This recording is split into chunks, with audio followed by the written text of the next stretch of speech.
Hi, I'm Michael Redmond. When I tweeted about my meeting the legendary Go player Mr. Iwamoto and the Go problem that he showed me, my mother Noni Redmond decided that she could give us her story of that occasion, and she made a video of herself. So here it is. This is a story about Michael when he was a little boy. He was about 11. He wasn't very big, and he'd been playing Go for perhaps a year. And we had a call from Richard Dolan, who was in the Los Angeles Go Club, to say that Mr. Iwamoto was in town and would like to meet the Santa Barbara Go players.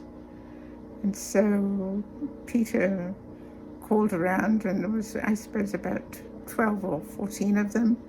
And Peter asked me to go as well, just to swell the numbers, even though I don't play Go. So Michael and I were there, and we met Mr. Iwamoto, who was a very charming gentleman with a big smile. And he gave us a little talk, and then he put some problems on the Go board that was there, which the men began to solve. And finally, he put a problem up on the board which nobody seemed to be able to fathom out. And we sat there for some minutes, and no one knew what to do with it. Then, to my amazement and concern too, because Michael was so young, he gets up and goes towards the board and demands to be lifted up so that he can put a stone down on the board. And I'm thinking, Michael, you've only been playing for a year. What makes you think that you can solve this problem that nobody else can?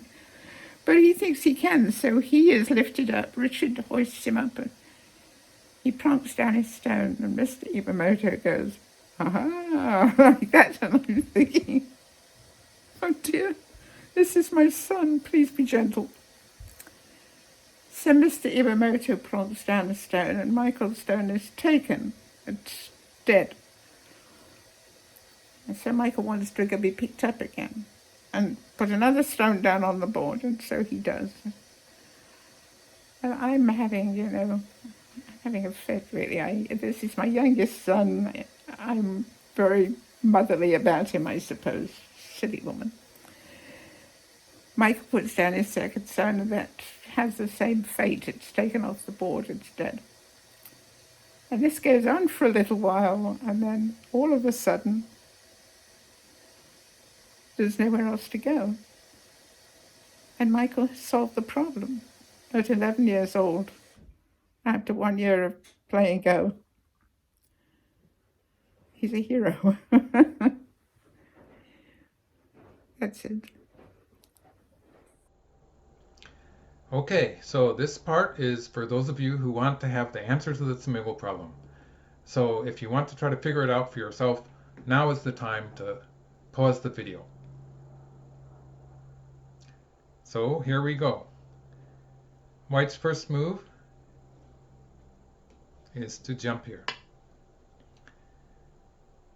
And black has two places to cut, but it's relatively easy if black cuts on this side, because white just plays an Atari here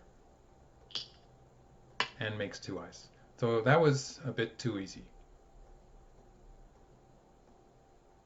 The real problem starts when black cuts here. Now, if white answers that, this is just dead. So that's no good. So the key point is where white plays here. And this is going to make use of a tactic called underneath the stones. If black captures here, white can connect here, threatening to cut on the second line.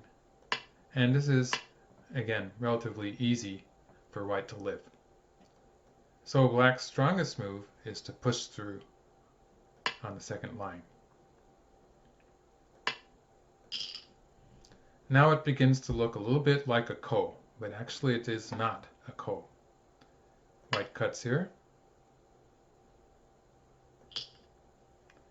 And instead of fighting the ko, white can cover on this side.